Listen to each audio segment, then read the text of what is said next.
when Stephanie looked me straight in the eye and whispered, "Dad, Mark says your trucker image isn't good for business. Please don't tell people you helped us." Something inside me went completely still. I didn't argue or raise my voice.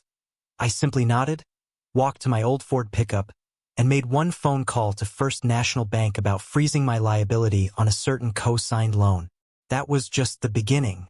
Before we continue, please subscribe to the channel and let us know where you are listening in the comments. But let me take you back to that evening, to the grand opening of Stephanie's roadside diner, when everything still felt like a dream come true. The neon sign I'd helped install cast a warm glow across the parking lot, and the smell of fresh coffee and grilled burgers drifted through the crisp Texas air. I'd spent 3 hours getting ready, showered twice, ironed my best button-down shirt, even bought new boots for the occasion. "Dad!" Stephanie had rushed over when I walked in, her face bright with excitement. "Can you believe it? We're actually doing this." She wore the vintage uniform we'd picked out together, complete with the little name tag that said, "Steph" in red cursive letters.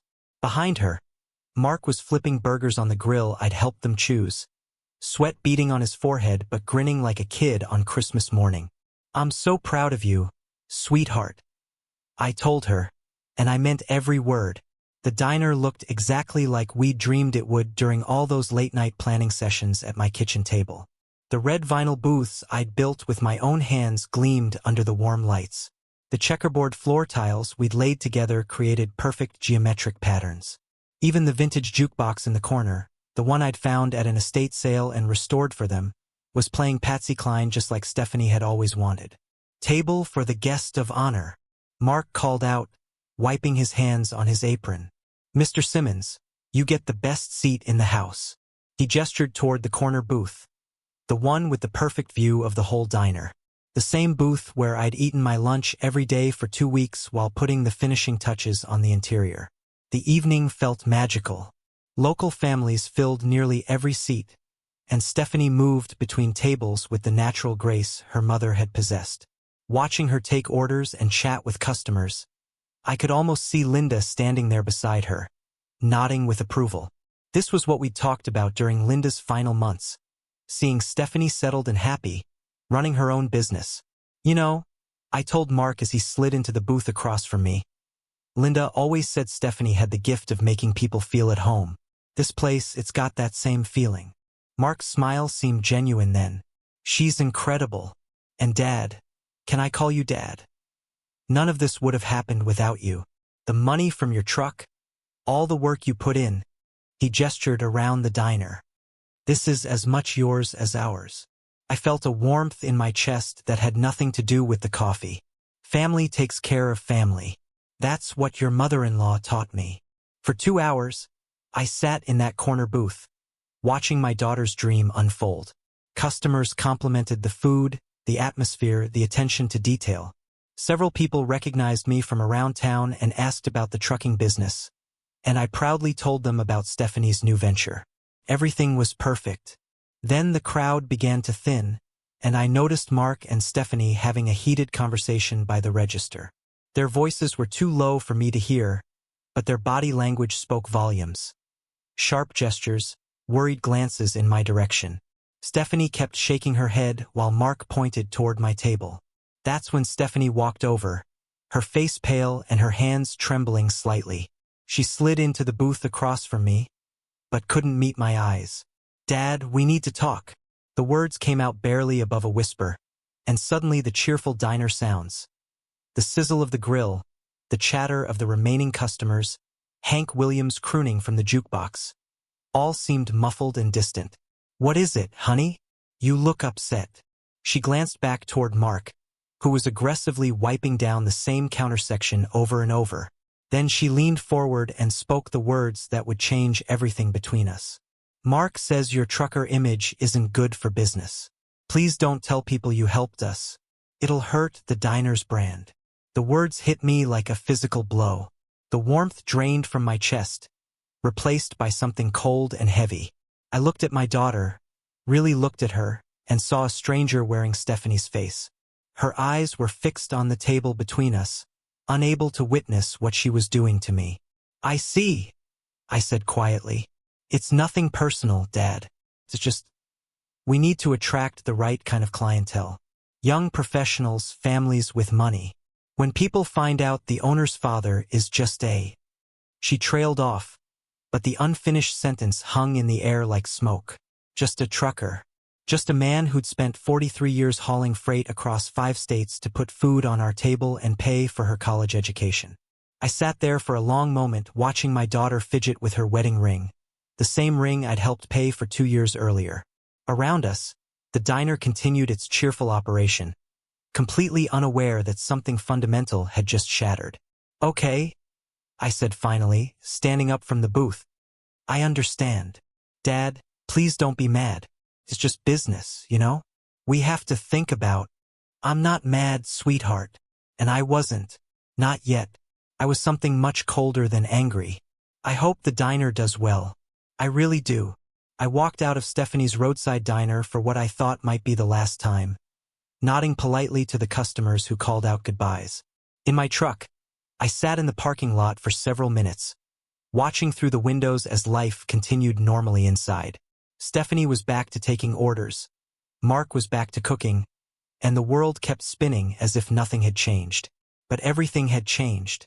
I drove home slowly, my hands steady on the wheel despite the earthquake happening inside my chest. Once there, I sat in my recliner. Linda's old reading chair moved to face mine after she passed, and let the full weight of what had happened settle over me. I looked around the living room and began to remember. The framed photo of Stephanie's college graduation sat on the mantel, right next to the receipt I'd kept from selling my Peterbilt. $41,000. I'd driven that truck for 18 years, knew every rattle and squeak, every gear pattern and brake feel. It had been like losing a part of myself, but I'd done it gladly for Stephanie's future. This was the same daughter who used to ride shotgun with me during summer breaks, learning to read road maps and calculate fuel efficiency. The same girl who'd cried when I explained why Daddy couldn't make it to her school play, because the load to Denver meant groceries on our table for the next month. I walked into my home office, really just the spare bedroom where I kept all my important papers, and pulled out the folder marked Stephanie Diner. Inside were bank statements, receipts, contracts, and photographs. So many photographs. There was Stephanie, age 7, wearing my oversized trucker cap and helping me change the oil in the truck.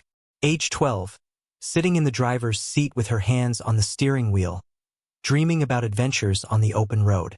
Age 16, rolling her eyes when I tried to teach her the proper way to back up a trailer, but laughing despite herself when she jackknifed it into our fence. Then the recent photos. Stephanie and Mark looking over diner blueprints spread across my kitchen table. Me measuring booth dimensions. The 3 of us standing in the empty building, arms around each other, faces bright with possibility. I found the bank documents next. The joint loan application where I'd co-signed for $67,000. My credit score, built over decades of reliable payments, had made their dream possible when Mark's credit alone couldn't qualify them. My house, the same house where Linda and I had raised Stephanie, stood as collateral. Every month for the past 8 months, I'd made sure that loan payment was covered. When their initial revenue fell short, I'd quietly transferred money into their account. When they needed equipment repairs, I'd handled those too. All told, beyond the initial $41,000 from my truck sale, I'd invested another $22,000 of my retirement savings. I thought about Linda then, and what she'd say if she could see this mess. Linda, who'd worked double shifts at the hospital to help pay for Stephanie's wedding. Linda, who died believing her daughter was the most loyal, loving girl in the world. I'm not raising her to forget where she comes from, Linda had said during one of our late-night conversations about Stephanie's future. Money and status don't make a person, Earl. Character does. But sitting there surrounded by evidence of my sacrifices, I realized I'd failed Linda in the most fundamental way. I'd raised a daughter who was ashamed of the very hands that had built her success. I didn't cry that night. I didn't rage or throw things or call Stephanie to tell her how much she'd hurt me. Instead, I did what truck drivers learn to do when facing a complex route through unfamiliar territory. I studied the map. By 3 a.m., I had a complete picture of my situation. The loan documents showed that as co-signer, I had certain rights and protections. The business license listed both Stephanie and Mark as owners, but the property deed showed my name as a lien holder due to my down payment contribution. More interesting were the photos I'd taken during construction, dozens of pictures documenting my work on the interior. I'd photographed everything, building the booths, installing the counter, even wiring the vintage light fixtures. In my methodical trucker's way, I documented each step of the process. When morning came, I made coffee and sat down to plan my route. My first stop was Jenkins and Associates, the law firm that had handled Linda's estate. Paul Jenkins had been our family lawyer for 15 years, and I trusted him to give me straight answers. "Earl, good to see you," Paul said, gesturing me into his office. "How's Stephanie's new business going?" "That's what I'm here to discuss." I spread the loan documents across his desk. "Paul, if I'm co-signed on a business loan and I want to remove my liability, what are my options?" Paul studied the paperwork with the careful attention that made him good at his job. "Well, technically, you can demand immediate satisfaction of the loan. As co-signer, you have the right to protect yourself from ongoing liability. But Earl, that would probably force them into bankruptcy. Is that what you want?" "I don't know what I want yet. I'm just exploring options."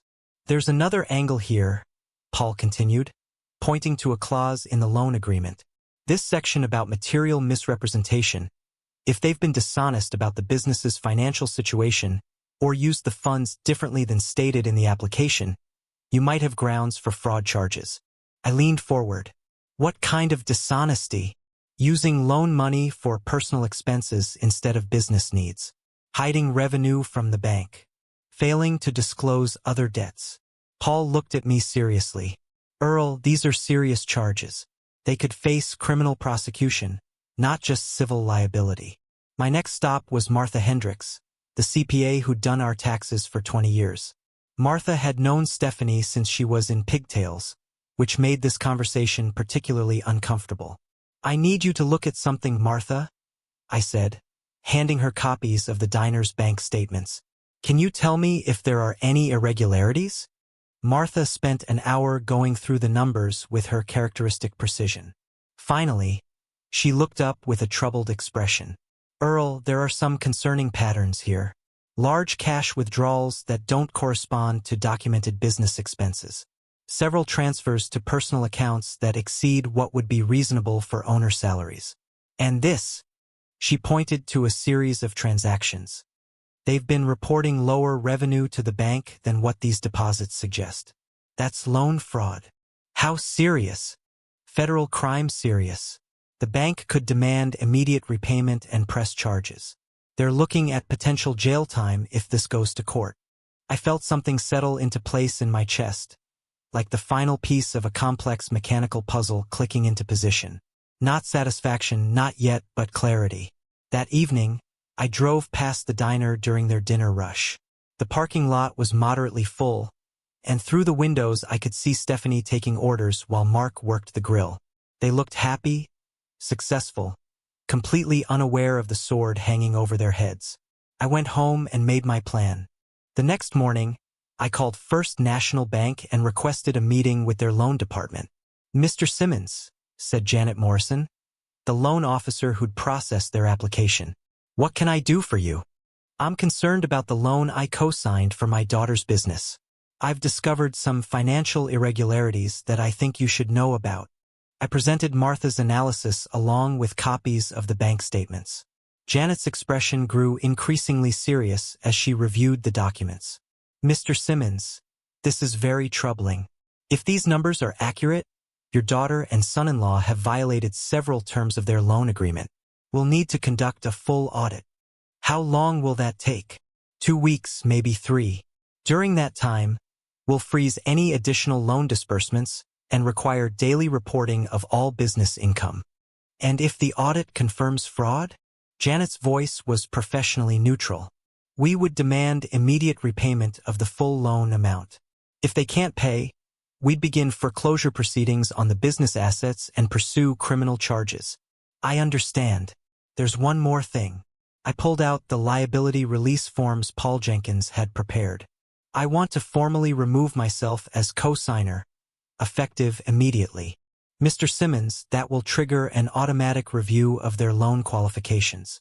Without your credit backing them, they'll need to prove they can handle the payments independently. I understand completely.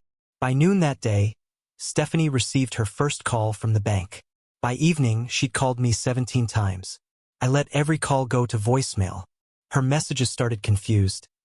Dad, the bank is asking all these questions about our finances. They want to see our daily receipts and stuff. Do you know what's going on? Then worried, Dad, please call me back. They're talking about audits and reviews. Mark thinks someone reported us for something, but we haven't done anything wrong. Finally panicked. Dad, they're saying you removed yourself from our loan. They want us to prove we can make the payments alone. Please, I need to talk to you. I listened to each message with the same cold detachment I'd felt when she told me my trucker image was bad for business. But I wasn't ready to talk to her yet. I had more work to do. Day 3 brought a visit from Mark. He showed up at my house during dinner, his face flushed with anger and desperation. What the hell are you doing to us? He demanded the moment I opened the door. I'm protecting my financial interests. Come in. He followed me into the living room, his hands shaking with rage. The bank is crawling all over our books. They're questioning every transaction, every deposit. They're treating us like criminals. Are you criminals, Mark? What? No, we're just trying to run a business. Maybe we took some cash for personal stuff occasionally, but every small business does that. I looked at him, really looked at him, and saw a weak man who'd never learned to take responsibility for his actions. Show me your books, Mark. All of them. The real ones. I don't have to show you anything. You're not our partner anymore. Remember? You pulled out. Actually, I am still your partner. My name is on the property deed as lien holder. My money built half of everything in that diner. And if you don't want to have this conversation with me, you can have it with the FBI instead. Mark's bluster evaporated. FBI. Bank fraud is a federal crime. When they finish their audit and find out you've been skimming cash and lying about revenue, you're looking at serious jail time. I let that sink in for a moment before continuing. But there might be another way. What way? Full disclosure. Admit what you've done, pay back what you've stolen, and make this right. Do it voluntarily, before they finish their investigation. Mark was quiet for a long time, staring at his hands. Finally, he looked up. How much do they think is missing? According to my CPA, about $34,000 in unreported income and unauthorized personal withdrawals. Mark's face went white. We don't have that kind of money. Then you'd better figure out where to get it. And Mark, next time you see my daughter, you tell her I'm ready to talk. But she comes alone. Stephanie showed up the next evening, her eyes red from crying. She looked smaller somehow, like she'd aged years in the past week. Daddy, she whispered, using the name she hadn't called me since high school. Please tell me how to fix this. I gestured to Linda's old chair, and Stephanie sat down carefully, as if she might break. Do you remember when you were 8 and you lied about breaking your mother's vase? I asked. Of course. You made me confess and do extra chores to pay for a new one. What did I tell you about lies back then? Stephanie's voice was barely audible. That they always get bigger and hurt more people the longer you keep them. Your lies have gotten very big, sweetheart, and they're about to hurt a lot of people. I know. I'm so sorry about what I said at the restaurant. I was stupid and mean and... This isn't about your embarrassment, Stephanie. This is about fraud. I showed her Martha's financial analysis, watching her face crumble as she understood the scope of what they'd done. We never meant for it to go this far, she sobbed. It started with just taking a little cash for groceries when we were behind on bills. Then Mark said we could adjust the books to make the loan payments easier. We were going to pay it all back. When? I don't know. Someday.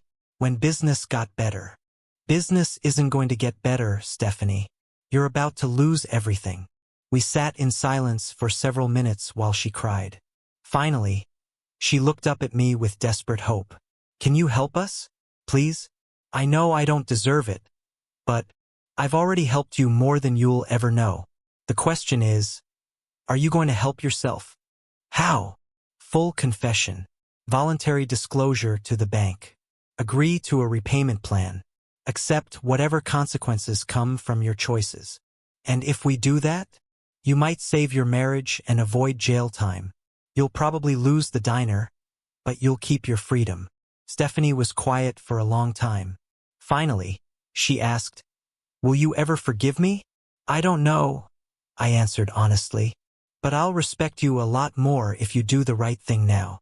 2 days later, Stephanie and Mark met with the bank's fraud investigation team. They confessed to everything: the skimmed cash, the false revenue reports, the unauthorized personal use of loan funds.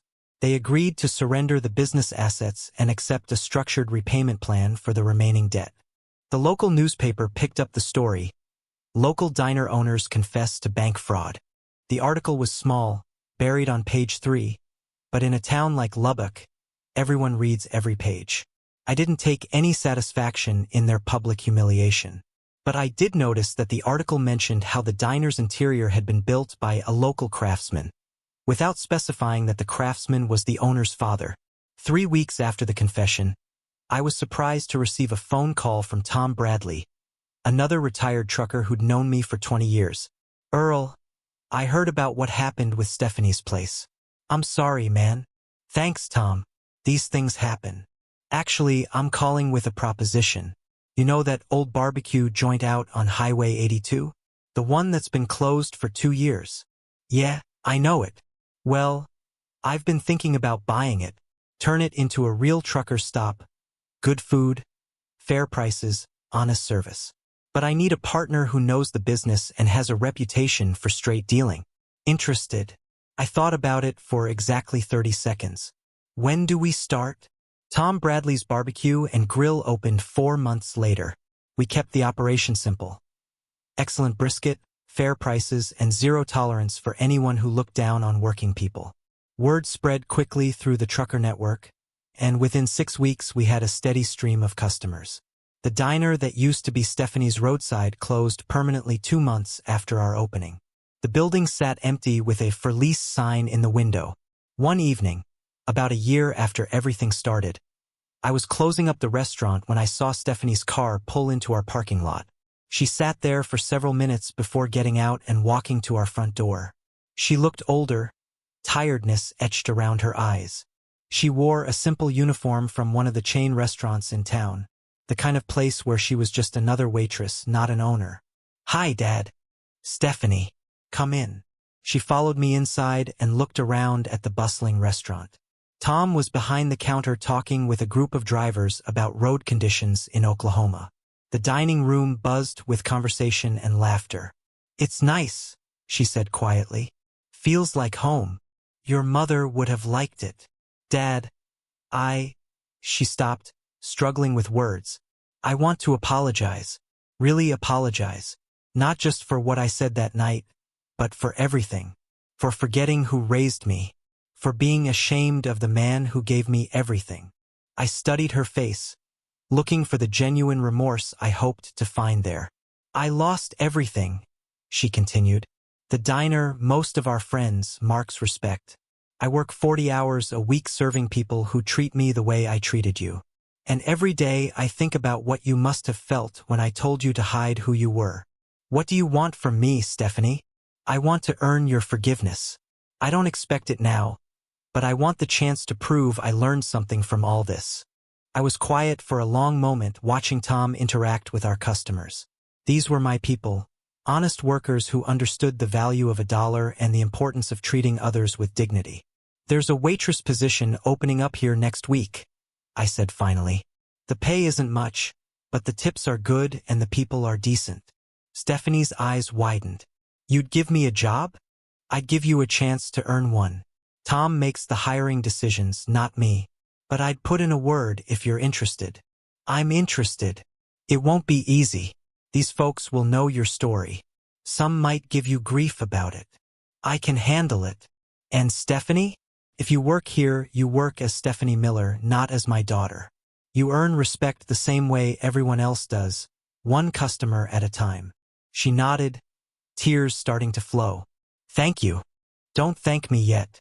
Thank me in 6 months if you're still here and Tom thinks you're worth keeping. 6 months later, Stephanie was still there.